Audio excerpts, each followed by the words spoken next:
The Wendigo by Algernon Blackwood. Recording by Jackson Vallone from typicaljax.com.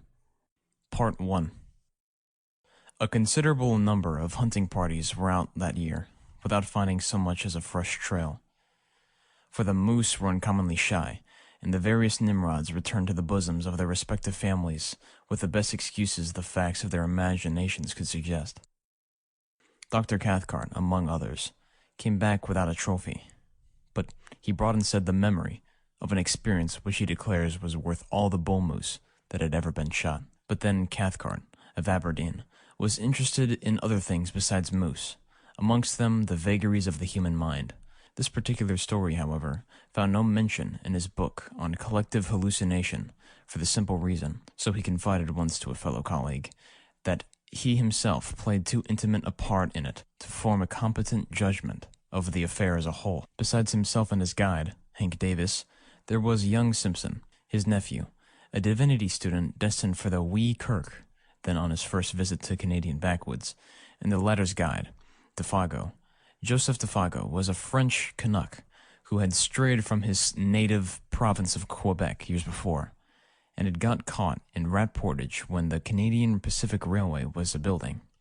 A man who, in addition to his unparalleled knowledge of woodcraft and bush lore, could also sing the old voyageur songs and tell a capital hunting yarn into the bargain. He was deeply susceptible, moreover, to that singular spell which the wilderness lays upon certain lonely natures. He loved the wild solitudes with a kind of romantic passion that amounted almost to an obsession. The life of the backwoods fascinated him, whence, doubtless, his surpassing efficiency in dealing with on this particular expedition. He was Hank's choice. Hank knew him and swore by him. He also swore at him, just as a pal might, and since he had a vocabulary of picturesque, if utterly meaningless, oaths, the conversation between the two stalwart and hardy woodsmen was often of a rather lively description. This river of expletives, however, Hank agreed to dam a little out of respect for his old hunting boss, Dr. Cathcart, whom, of course, he addressed after the fashion of the country as Doc, and also because he understood that young Simpson was already a bit of a parson. He had, however, one objection to Defago, and one only, which was that the French Canadians sometimes exhibited what Hank described as the output of a cursed and dismal mind, meaning apparently that he sometimes was true to type, Latin type, and suffered fits of a kind of silent moroseness when nothing could induce him to utter speech. Defago, that is to say, was imaginative and melancholy, and as a rule, it was too long a spell of civilization that induced the attacks, for a few days of the wilderness invariably cured them. This, then, was the party of four that found themselves in camp the last week in October of that shy moose year, way up in the wilderness north of Rat Portage, a forsaken and desolate country. There was also Punk, an Indian who had accompanied Dr. Cathcart and Hank on their hunting trips in previous years, and who acted as a cook. His duty was merely to stay in camp, catch fish, and prepare venison steaks and coffee at a few minutes' notice. He dressed in the worn-out clothes bequeathed to him by former patrons, and, except for his coarse black hair and dark skin, he looked in these city garments no more like a real redskin than a stage Negro looks like a real African. For all that, however, Punk had in him still the instincts of his dying race. His taciturn silence and his endurance survived, also his superstition. The party round the blazing fire that night were despondent. For a week had passed without a single sign of recent moose discovering itself. Defago had sung his song and plunged into a story. He kept messing up the facts so that it was most all nothing but a petered out lie, that the Frenchman had finally subsided into a sulky silence which nothing seemed likely to break. Dr. Cathcart and his nephew were fairly done after an exhausting day. Punk was washing up the dishes, grunting to himself under the lean-to of branches, where he later also slept. No one troubled to stir the slowly dying fire. Overhead, the stars were brilliant in a sky quite wintry, and there was so little wind that ice was already forming stealthily along the shores of the still lake behind them. The silence of the vast listening forest stole forward and enveloped them. Hank broke in suddenly with his nasal voice. "I'm in favor of breaking new ground tomorrow, Doc," he observed with energy, looking across at his employer. "We don't stand a dead dagger's chance around here." "Agreed," said Cathcart. Always a man of few words. Think the idea is good. Sure, Pop, it's good, Hank resumed with confidence. Suppose now you and I strike west, up Garden Lake way for a change. None of us ain't touched that quiet bit of land yet. I'm with you. And you, Defago, take Mr. Simpson along in the small canoe, skip across the lake, portage over into 50 Island water, and take a good squint down that there southern shore. The moose yarded there like hell last year, and for all we know, they may be doing it again this year just to spite us. Defago, keeping his eyes on the fire, said nothing by way of reply. He was still offended, possibly about his interrupted story. No one's been up that way this year, and I'll lay my bottom dollar on that, Hank added with emphasis, as though he had a reason for knowing. He looked over at his partner sharply. Better take the little silk tent and stay away a couple of nights, he concluded, as though the matter were definitely settled, for Hank was recognized as general organizer of the hunt, and in charge of the party. It was obvious to anyone that Defago did not jump at the plan, but his silence seemed to convey something more than ordinary disapproval, and across his sensitive dark face there passed a curious expression, like a flash of firelight. Not so quickly, however, that the three men had not time to catch it. He funked for some reason, I thought, Simpson said afterwards in the tent he shared with his uncle. Dr. Cathcart made no immediate reply, although the look had interested him enough at the time for him to make a mental note of it. The expression had caused him a passing uneasiness he could not quite account for the moment. But Hank, of course, had been the first to notice it, and the odd thing was that instead of becoming explosive or angry over the other's reluctance, he at once began to humor him a bit. There ain't no special reason why no one's been up there this year, he said with a perceptible hush in his tone. Not the reason you mean, anyway. Last year it was the fires that kept folks out, and this year I guess it just happened, so that's all. His manner was clearly meant to be encouraging. Joseph Defago raised his eyes a moment, then dropped them again. A breath of wind stole out of the forest and stirred the embers into a passing blaze. Dr. Cathcart again noticed the expression in the guide's face, and again he did not like it. But this time the nature of the look betrayed itself. In those eyes, for an instant, he caught the gleam of a man scared in his very soul. It disquieted him more than he cared to admit. "Bad Indians up that way?" he asked, with a laugh to ease matters a little, while Simpson, too sleepy to notice this subtle byplay, moved off to bed with a prodigious yawn. Or anything wrong with the country?" he added, when his nephew was out of hearing. Hank met his eye with something less than his usual frankness. "He's just scared," he replied good-humoredly. "Scared stiff about some old fairy tale, that's all, ain't it, old pard?" And he gave Defago a friendly kick on the moccasined foot that lay nearest the fire. Defago looked up quickly, as from an interrupted reverie. A reverie, however, that had not prevented his seeing all that went on about him. "Scared? Nothing," he answered with a flush of defiance. "There's nothing in the bush that could scare Joseph Defago, and don't you forget it." And the natural energy with which he spoke made it impossible to know whether he told the whole truth or only a part of it. Hank turned towards the doctor. He was just going to add something when he stopped abruptly and looked around. A sound close behind him, in the darkness, made all three start. It was old Punk, who had moved up from his lean-to while they talked, and now stood there, just beyond the circle of firelight, listening. "Another time, Doc," Hank whispered with a wink, "when the gallery ain't stepped down into the stalls." And springing to his feet, he slapped the Indian on the back and cried noisily. "Come up to the fire and warm your dirty red skin a bit." He dragged him towards the blaze and threw more wood on. "That was a mighty good feed you give us an hour or two back," he continued heartily, as though to set the man's thoughts on another scent. "And it ain't Christian to let you stand out there freezing your old soul to hell while we're getting all good and toasted." Punk moved in and warmed his feet, smiling darkly at the other's volubility, which he only half understood, but saying nothing. And presently, Dr. Cathcart, seeing that further conversation was impossible, followed his nephew's example and moved off to the tent, leaving the three men smoking over the now blazing fire. It is not easy to undress in a small tent without waking one's companion, and Dr. Cathcart, hardened and warm-blooded as he was in spite of his 50-odd years, did what Hank would have described as considerable of his twilight in the open. He noticed during the process that Punk had meanwhile gone back to his lean-to, and that Hank and Defago were at it hammer and tongs, or rather, hammer and anvil. The little French-Canadian being the anvil, it was all very like the conventional stage picture of Western melodrama. the fire lighting up their faces with patches of alternate red and black. Defago in slouch hat and moccasins in the part of the Badlands villain. Hank, open-faced and hatless, with that reckless fling of his shoulders, the honest and deceived hero. And old Punk, eavesdropping in the background, supplying the atmosphere of mystery. The doctor smiled as he noticed the details, but at the same time, something deep within him, he hardly knew what, shrank a little, as though an almost imperceptible breath of warning had touched the surface of his soul, and was gone again before he could seize it. Probably it was traceable to that scared expression he had seen in the eyes of Defago. Probably, for this hint of fugitive emotion otherwise escaped his usually so keen analysis. Defago, he was so vaguely aware, might cause trouble somehow. He was not as steady a guide as Hank. For instance, further than that he could not get. He watched the men a moment longer before diving into the stuffy tent, where Simpson already slept soundly, was swearing like a mad African in a New York nigger saloon. But it was the swearing of affection. The ridiculous oaths flew freely now that the cause of their obstruction was asleep.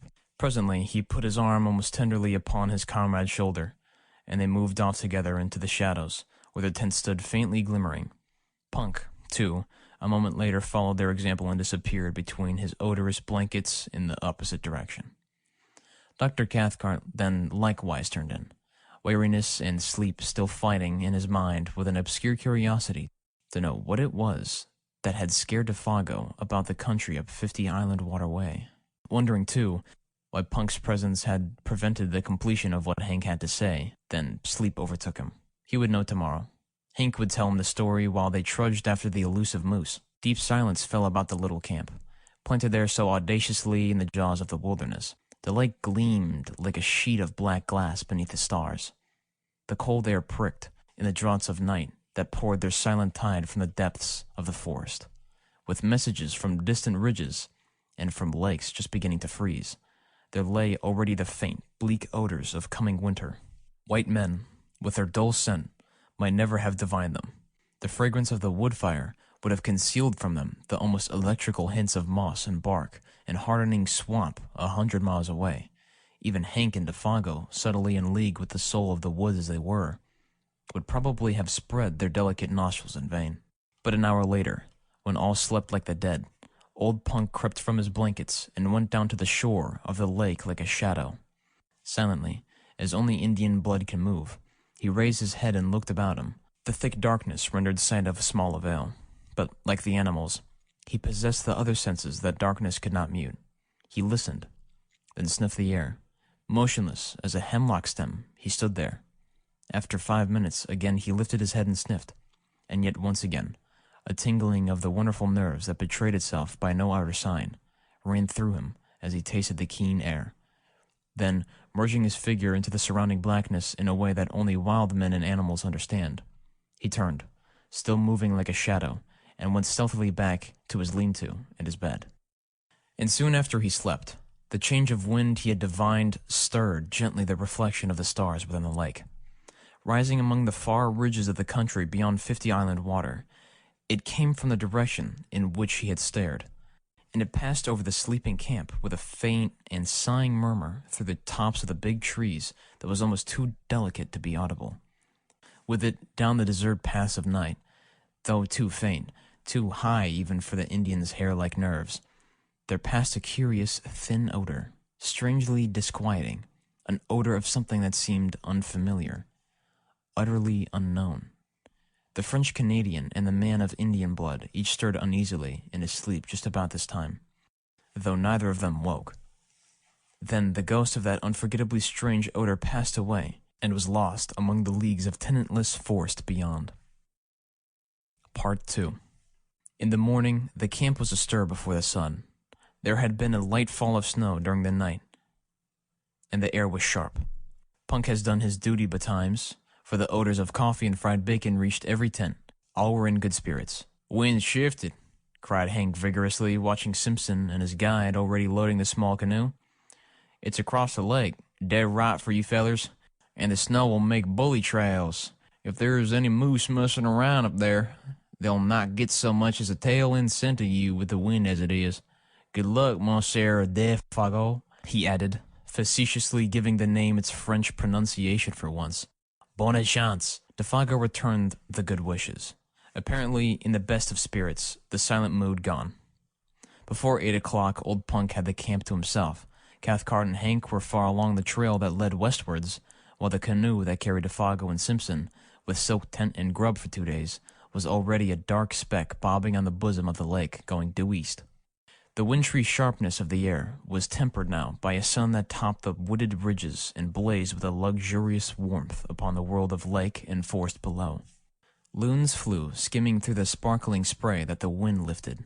Divers shook their dripping heads to the sun and popped smartly out of sight again, and as far as the eye could reach rose the leagues of endless crowding bush, desolate in its lonely sweep and grandeur, untrodden by foot of man, and stretching its mighty and unbroken carpet right up to the frozen shores of the Hudson Bay.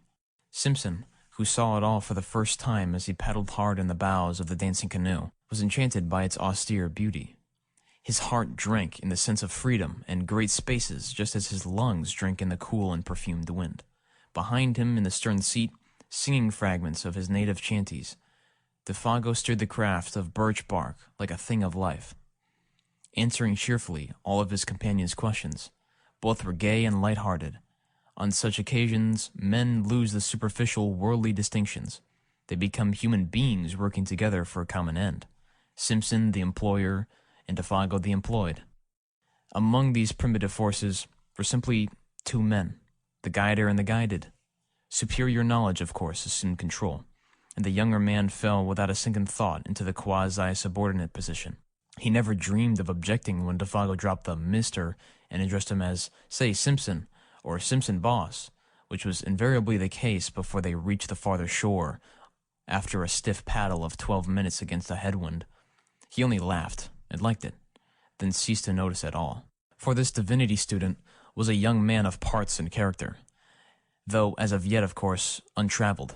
And on this trip, for the first time, he had seen any country but his own, and little Switzerland.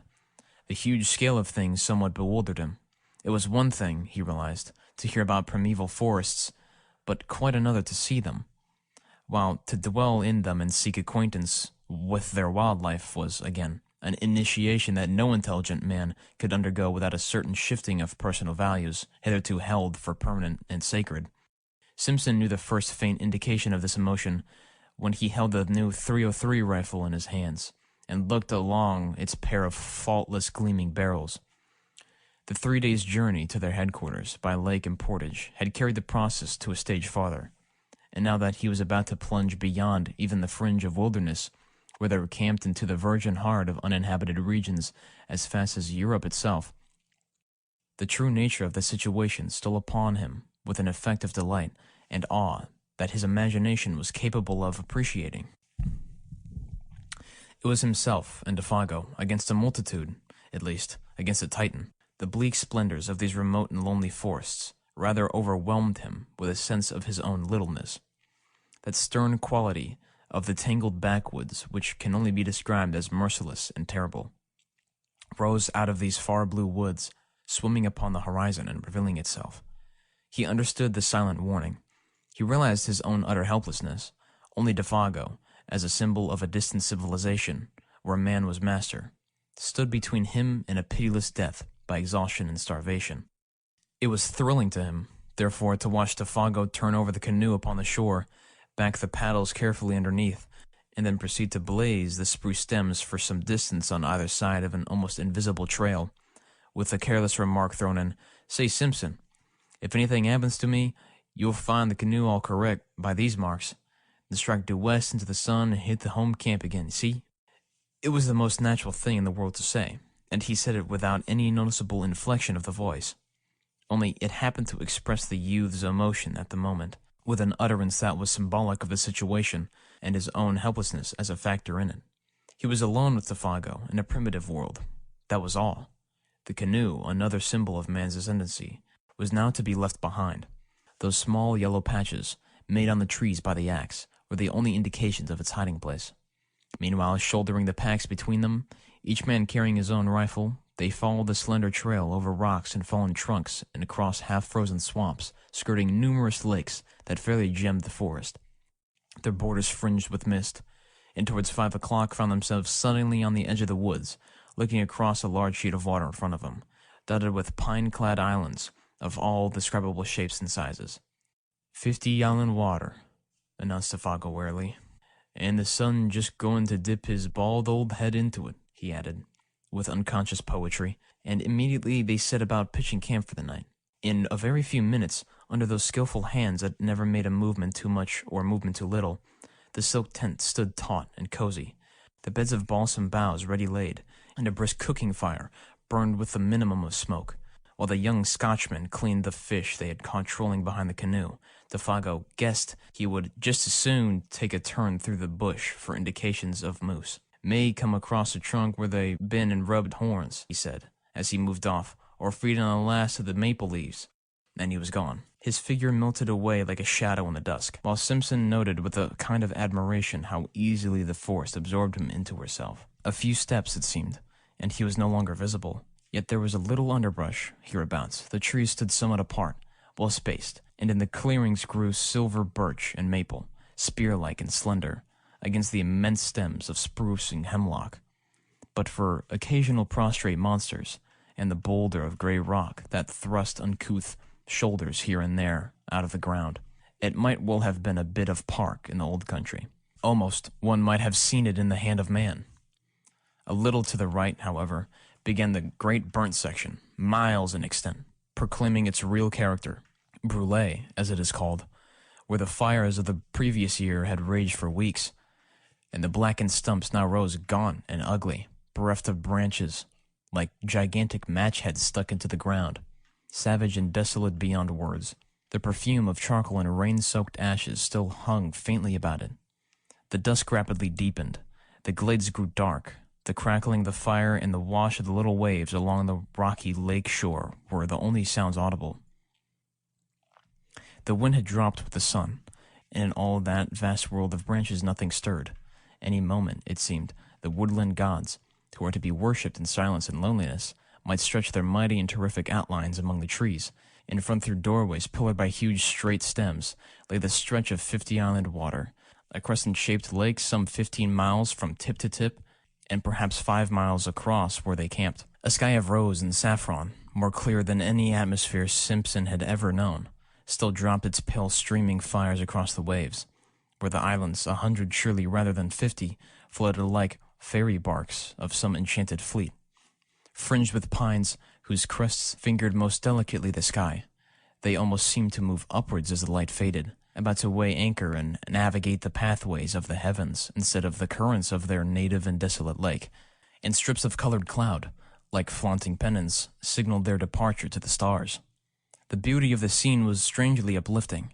Simpson smoked the fish and burnt his fingers into the bargain in his efforts to enjoy it, at the same time tend to the frying pan and the fire.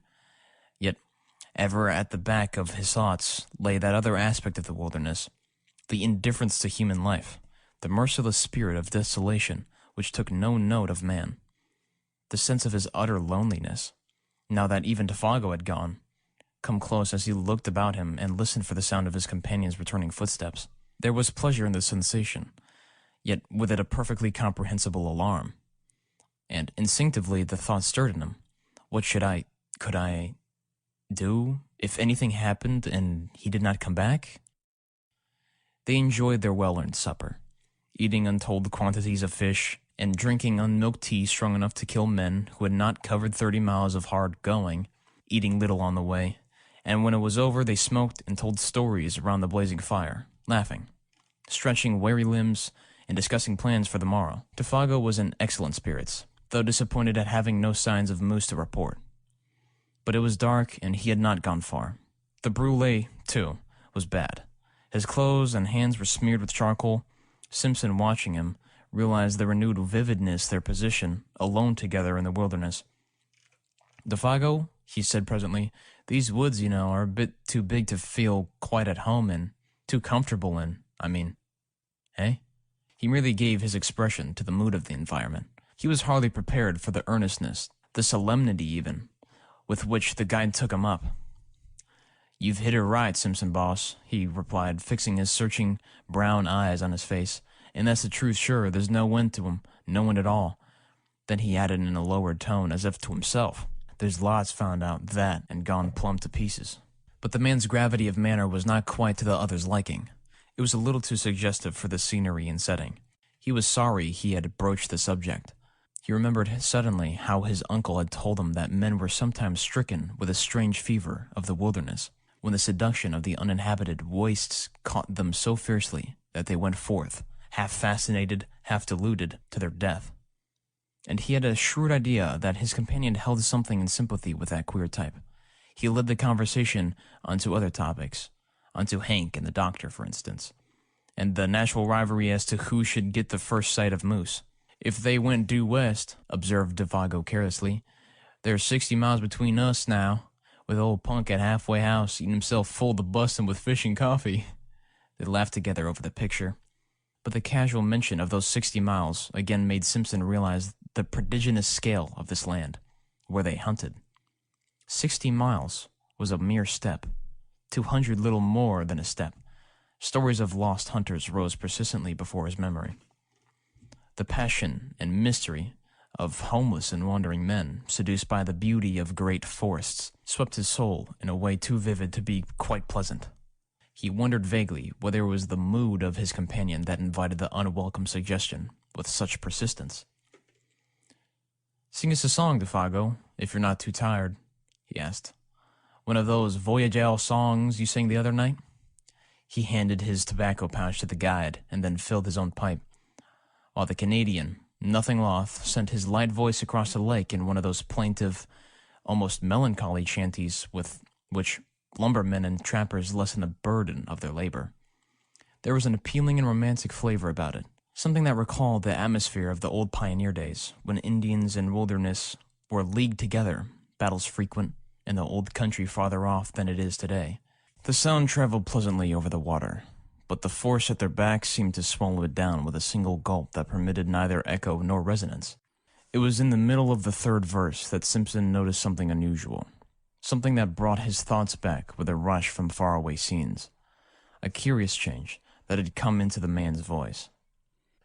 Even before he knew what it was, uneasiness caught him, and looking up quickly, he saw that Defago, though still singing, was peering about him into the bush, as though he heard or saw something.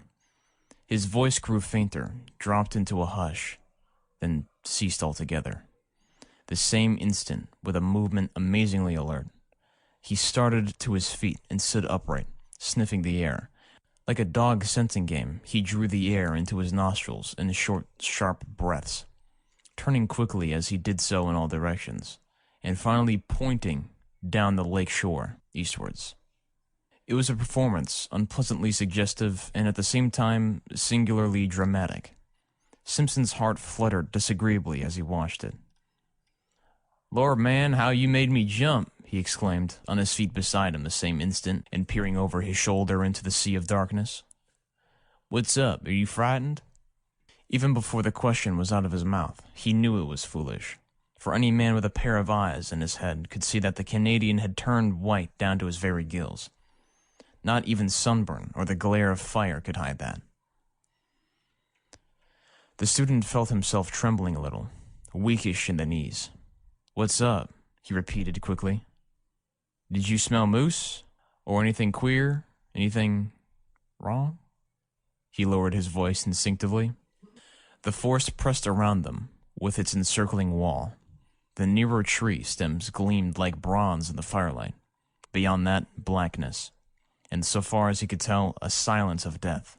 Just behind them, a passing puff of wind lifted a single leaf, looked at it, then laid it softly down again without disturbing the rest of the covey. It seemed as if a million invisible causes had combined just to produce that single visible effect. Other life pulsed about them, and was gone. Defago turned abruptly.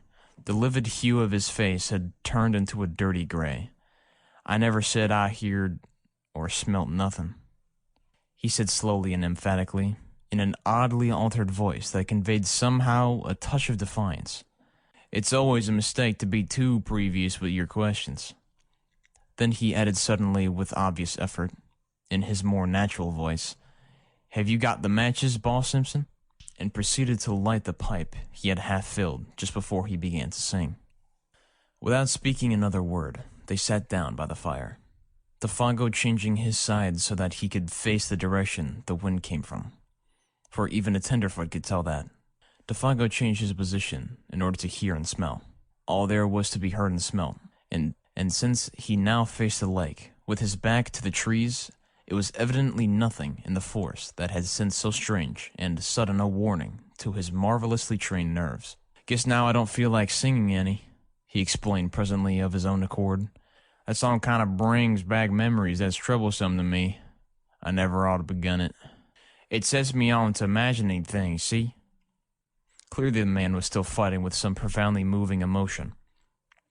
He wished to excuse himself in the eyes of the other.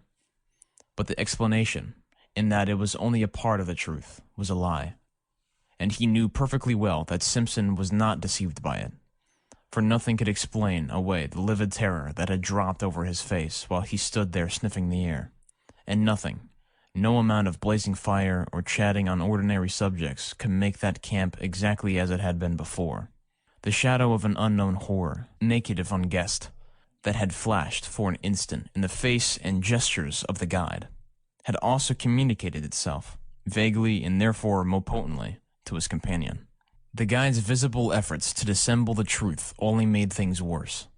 Moreover, to add to the younger man's uneasiness was the difficult, nay, the impossibility he felt of asking questions, and also his complete ignorance as to the cause.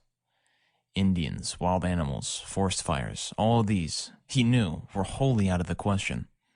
His imagination searched vigorously, but in vain.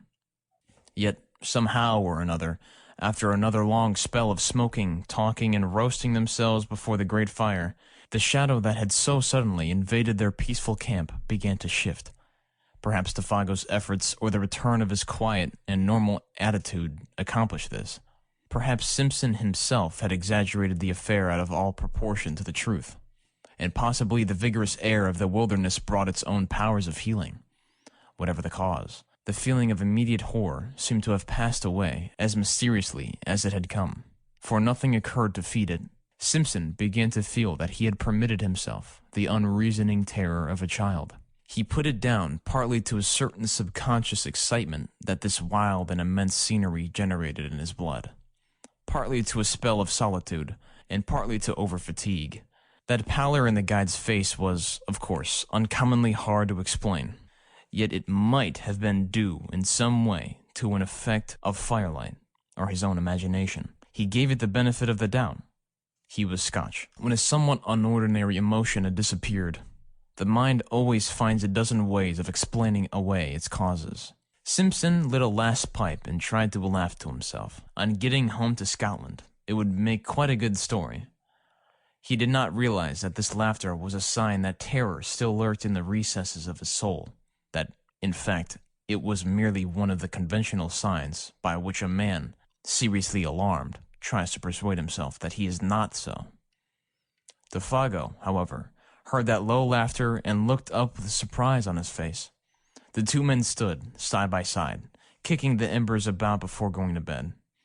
It was 10 o'clock, a late hour for hunters to be still awake. "What's tickling you?" he asked in his ordinary tone, yet gravely. I was thinking of our little toy woods at home, just at that moment," stammered Simpson, coming back to what really dominated his mind, and startled by the question, "and comparing them to all this," and he swept his arm round to indicate the bush. A pause followed, in which neither of them said anything. "All the same, I wouldn't laugh about it if I was you," Defago added, looking over Simpson's shoulder into the shadows. "There's places in there nobody won't ever see into. Nobody knows what lives in there either. Too big? Too far off?" The suggestion in the guide's manner was immense and horrible.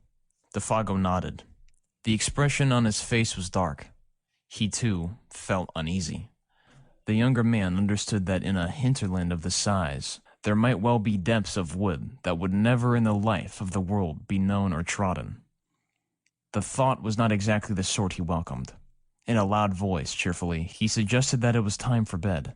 But the guide lingered, tinkering with the fire, arranging the stones needlessly, doing a dozen things that did not really need doing. Evidently, there was something he wanted to say, yet found it difficult to get at. "Say you, Boss Simpson," he began suddenly, as the last shower of sparks went up into the air. "You don't smell nothing, do you? Nothing particular, I mean." The commonplace question, Simpson realized, veiled a dreadfully serious thought in his mind. A shiver ran down his back. "Nothing but burning wood," he replied firmly, kicking again at the embers. The sound of his own foot made him start. "And all that evening you ain't smelt nothing?" persisted the guide, peering at him through the gloom. "Nothing extraordinary, and different to anything else you ever smelt before?" No, man, nothing at all," he replied aggressively, half angrily. Defago's face cleared. "That's good," he exclaimed with evident relief. "That's good to hear." "Have you?"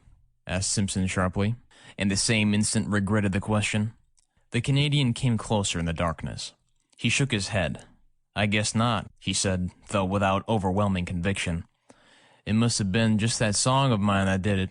It's a song they sing in the lumber camps and godforsaken places like that, when they're scared the Wendigo's somewhere around, doing a bit of swift traveling." "And what's the Wendigo, pray?" Simpson asked quickly, irritated because again he could not prevent that sudden shiver of the nerves. He knew that he was close upon the man's terror and the cause of it. Yet a rushing, passionate curiosity overcame his better judgment and his fear. Defago turned swiftly and looked at him as though he were suddenly about to shriek. His eyes shone, but his mouth was wide open. Yet all he said, or whispered rather, for his voice sank very low, was, "It's nothing. But what those lousy fellers believe when they've been hitting the bottle too long. A sort of great animal that lives up yonder." He jerked his head northwards, "quick as lightning in its tracks, and bigger than anything else in the bush, and ain't supposed to be very good to look at. That's all." "A backward superstition," began Simpson, moving hastily towards the tent in order to shake off the hand of the guide that clutched his arm. Come, hurry up for God's sake, and get the lantern going. It's time we're in bed and asleep, if we're going to be up with the sun tomorrow." The guide was close on his heels. "I'm coming," he answered out of the darkness. "I'm coming." And after a slight delay, he appeared with the lantern and hung it from a nail in the front pole of the tent. The shadows of 100 trees shifted their places quickly as he did so, and when he stumbled over the rope, diving swiftly inside, the whole tent trembled as though a gust of wind struck it. The two men lay down, without undressing, upon their beds of soft balsam boughs, cunningly arranged. Inside all was warm and cozy, but outside the world of crowding trees pressed close about them, marshalling their million shadows, and smothering the little tent that stood there like a wee white shell facing the ocean of tremendous forest. Between the two lonely figures within, however, there pressed another shadow that was not a shadow from the night. It was the shadow cast by the strange fear, never wholly exorcised, that had leaped suddenly on Defago in the middle of his singing, and Simpson, as he lay there, watching the darkness through the open flap of the tent, ready to plunge into the fragrant abyss of sleep, knew first that unique and profound stillness of a primeval forest when no wind stirs, and when the night has weight and substance that enters into the soul to bind a veil about it. Then sleep took him. Part 3. Thus, it seemed to him at least. Yet it was true that the lap of the water, just beyond the tent door, still beat time with his lessening pulses when he realized that he was lying in his eyes open, and that another sound had recently introduced itself with cunning softness between the splash and murmur of the little waves. And, long before he understood what the sound was, he had stirred in him the centers of pity and alarm. He listened intently, though at first in vain, for the running blood beat all its drums too noisily in his ears. Did it come, he wondered, from the lake or from the woods? Then suddenly, with a rush and a flutter of the heart, he knew that it was close beside him in the tent. And when he turned over for a better hearing, it focused itself unmistakably not 2 feet away. It was a sound of weeping. Defago upon his bed of branches was sobbing in the darkness as though his heart would break. the branches evidently stuffed against his mouth to stifle it.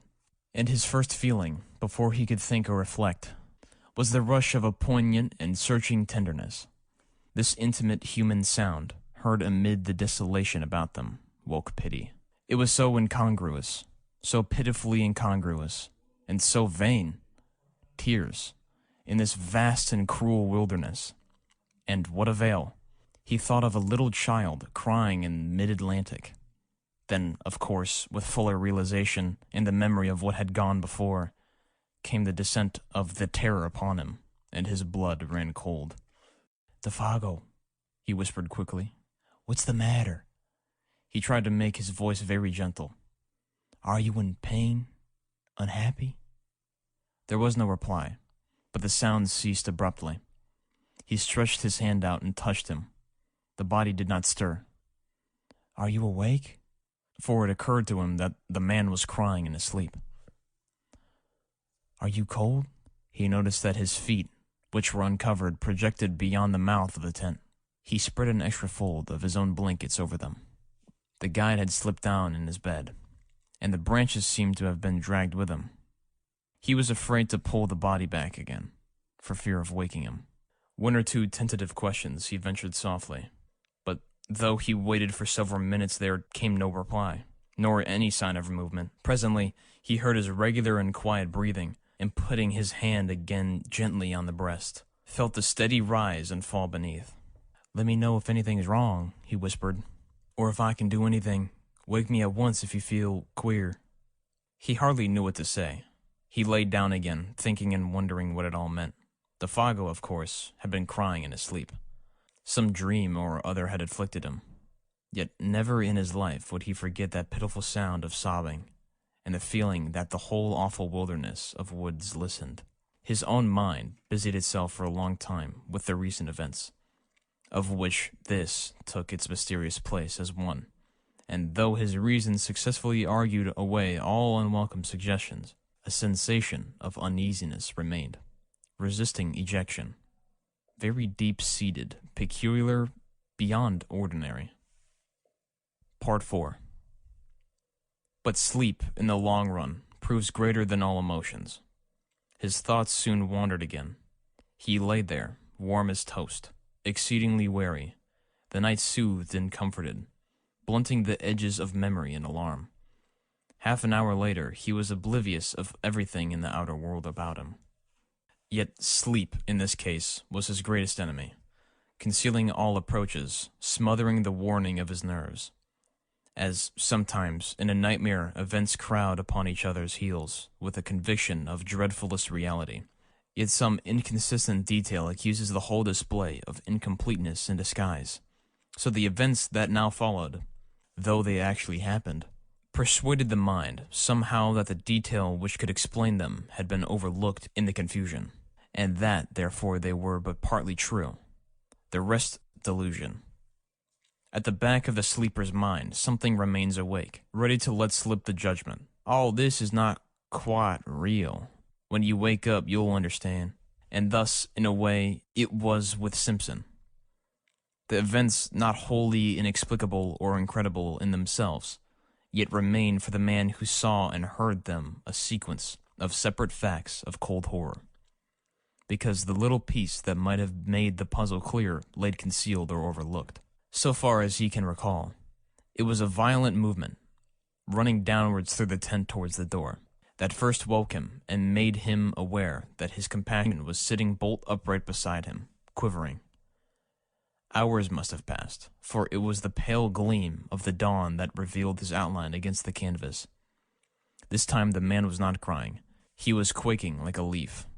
The trembling he felt plainly through the blankets down the entire length of his own body. Defago had huddled down against him for protection, shrinking away from something that apparently concealed itself near the door flaps of the little tent. Simpson thereupon called out in a loud voice some question or other. In the first bewilderment of waking, he does not remember exactly what, and the man made no reply. The atmosphere and feeling of true nightmare lay horribly about him, making movement and speech both difficult. At first, indeed, he was not sure where he was, whether in one of the earlier camps or at home in his bed at Aberdeen. The sense of confusion was very troubling. And next, almost simultaneous with his waking, it seemed the profound stillness of the dawn outside was shattered by a most uncommon sound. It came without warning, or audible approach, and it was unspeakably dreadful. It was a voice, Simpson declares, possibly a human voice, hoarse yet plaintive. A soft, roaring voice close outside the tent, overhead rather than upon the ground, of immense volume, while in some strange way most penetratingly and seductively sweet. It rang out, too, in 3 separate and distinctive notes, or cries, that bore in some odd fashion a resemblance, far-fetched yet recognizable, to the name of the guide, Defago. The student admits that he is unable to describe it quite intelligently, for it was unlike any sound he had ever heard in his life, and combined a blending of such contrary qualities. A sort of windy, crying voice, he calls it, as of something lonely and untamed, wild and of abominable power. And even before it ceased, dropping back into the great gulfs of silence, the guide beside him had sprung to his feet with an answering, though unintelligible cry. He blundered against the tent pole with violence, shaking the whole structure, spreading his arms out frantically for more room, and kicking his legs impetuously free of the clinging blankets. For a second, perhaps 2, he stood upright by the door, his outline dark against the pallor of the dawn. Then, with a furious rushing speed, before his companion could move a hand to stop him, he shot with a plunge through the flaps of canvas, and he was gone. And as he went, so astonishingly fast that the voice could actually be heard dying in the distance. He called aloud in tones of anguished terror that at the same time held something strangely like the frenzied exultation of delight. "Oh, oh, my feet of fire, my burning feet of fire, oh, oh, this height of fiery speed." And then the distance quickly buried it, and the deep silence of very early morning descended upon the forest as before. It had all come about with such rapidity that, but for the evidence of the empty bed beside him, Simpson could almost have believed it to have been the memory of a nightmare carried over from sleep. He still felt the warm pressure of that vanished body against his side. There lay the twisted blankets in a heap. The very tent yet trembled with the vehemence of the impetuous departure. The strange words rang in his ears, as though he still heard them in the distance. Wild language of a suddenly stricken mind. Moreover, it was not only the senses of sight and hearing that reported uncommon things to the brain, for even while the man cried and ran, he had become aware that a strange perfume, faint yet pungent, pervaded the interior of the tent. It was at this point, it seems, brought to himself by the consciousness that his nostrils were taking this distressing odor down into his throat, that he found his courage, sprang quickly to his feet, and went out. The gray light of dawn that dropped, cold and glimmering, between the trees revealed the scene tolerably well. There stood the tent behind him, soaked with dew, the dark ashes of the fire, still warm, the lake white beneath a coating of mist, the islands rising darkly out of it, like objects packed in wool, and patches of snow beyond among the clearer spaces of the bush. Everything cold, still, waiting for the sun, but nowhere a sign of the vanished guide. Still, doubtless, flying at the frantic speed through the frozen woods, there was not even the sound of disappearing footsteps, nor the echoes of the dying voice. He had gone, utterly. There was nothing but the sense of his recent presence, so strongly left behind about the camp, and this penetrating, all-pervading odor, and even this was now rapidly disappearing in its turn. In spite of his exceeding mental perturbation, Simpson struggled hard to detect its nature and define it, but the ascertaining of an elusive scent, not recognized subconsciously and at once, is a very subtle operation of the mind, and he failed. It was gone before he could properly seize or name it. Approximate description, even, seems to have been difficult, for it was unlike any smell he knew.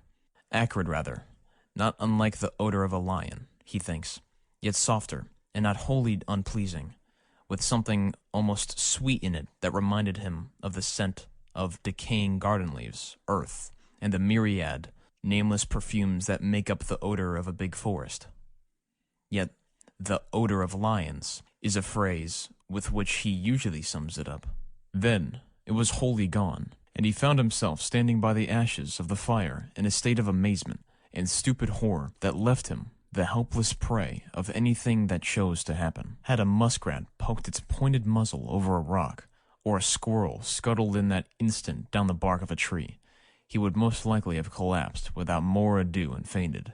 For he felt about the whole affair the touch somewhere of a great outer horror, and his scattered powers had not as yet had time to collect themselves into a definite attitude of fighting self-control.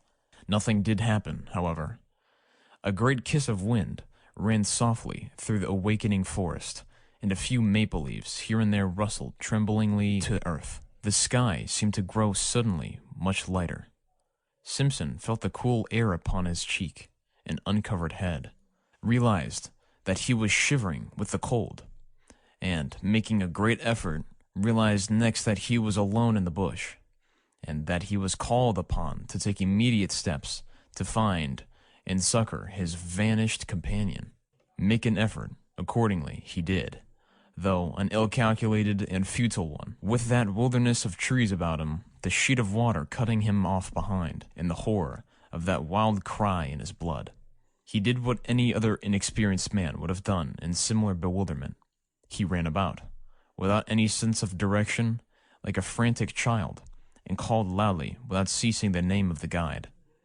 "Defago! Defago! Defago!" he yelled, and the trees gave him back the name as often as he shouted, only a little softened. "Defago! Defago! Defago!" He followed the trail that lay a short distance across the patches of snow, and then he lost it again, where the trees grew too thickly for snow to lie. He shouted till he was hoarse, and till the sound of his own voice in all that unanswering and listening world began to frighten him. His confusion increased in direct ratio to the violence of his efforts. His distress became formidably acute, till at length his exertions defeated their own object, and from sheer exhaustion he headed back to camp again. It remains a wonder that he ever found his way. It was with great difficulty. It was only after numberless false clues that he at last saw the white tent between the trees, and so reached safely. Exhaustion then applied its own remedy, and he grew calmer. He made the fire and breakfasted. Hot coffee and bacon put a little sense and judgment into him again, and he realized that he had been behaving like a boy, and now made another and more successful attempt to face the situation collectedly, and a nature naturally plucky coming to his assistance, he decided that he must first make as thorough a search as possible, feeling success in which he must find his way into the home camp as best as he could and bring help. And this was what he did, taking food, matches, and a rifle with him, and a small axe to blaze the trees against his return journey. He set forth. It was 8 o'clock when he started, the sun shining over the tops of the trees in a sky without clouds. Pinned to a stake by the fire, he left a note in case Defago returned while he was away. This time, according to a careful plan, he took a new direction, intending to make a wide sweep that must sooner or later cut into indications of the guide's trail, and before he had gone a quarter of a mile, he came across the tracks of a large animal in the snow, and beside it the light and smaller tracks of what were beyond question human feet, the feet of Defago. The relief he at once experienced was natural, though brief, for at first sight he saw in the tracks a simple explanation of the whole matter. These big marks had surely been left by a bull moose that, wind against it, had blundered upon the camp, and uttered its singular cry of warning and alarm the moment its mistake was apparent. Defago, in whom the hunting instinct was developed to the point of uncanny perfection, had scented the brute coming down the wind hours before. His excitement and disappearance were due, of course, to his... Then the impossible explanation at which he grasped faded, as common sense showed him mercilessly that none of this was true.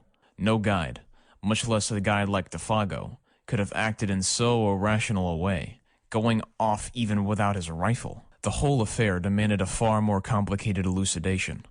When he remembered the details of it all, the cry of terror, the amazing language, the grave face of horror when his nostrils first caught the new odor, that muffled sobbing in the darkness, and, for this too, now came back to him dimly, the man's original aversion for this particular bit of country. Besides, now that he examined them closer, these were not the tracks of a bull moose at all. Hank had explained to him the outline of a bull's hooves, of a cow's or calf's too, for that matter. He had drawn them clearly on a strip of birch bark, and these were wholly different. They were big, round, ample, and with no pointed outline as of sharp hooves. He wondered for a moment whether bear tracks were like that. There was no other animal he could think of, for caribou did not come so far at the season, and even if they did, would leave hoof marks.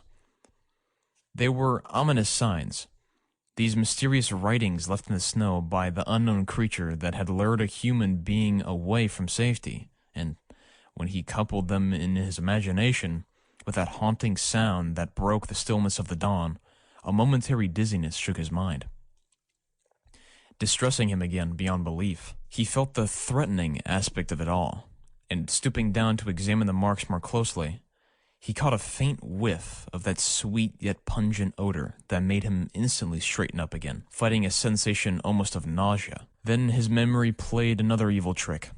He suddenly recalled those uncovered feet projecting beyond the edge of the tent, and the body's appearance of having been dragged towards the opening. The man's shrinking from something by the door when he woke later. The details now beat against his trembling mind with concerted attack. They seemed to gather in those deep spaces of the silent forest about him, where the host of trees stood waiting, listening, watching to see what he would do. The woods were closing round him. With the persistence of true pluck, however, Simpson went forward, following the tracks as best he could, smothering these ugly emotions that sought to weaken his evil. He blazed innumerable trees as he went, ever fearful of being unable to find the way back, and calling aloud at intervals of a few seconds the name of the guide. The dull tapping of the axe upon the massive trunks, and the unnatural accents of his own voice became at length sounds that he even dreaded to make, dreaded to hear, for they drew attention, without ceasing, to his presence and exact whereabouts. And if it were really the case that something was hunting himself down in the same way that he was hunting down another, with a strong effort, he crushed the thought out the instant it rose.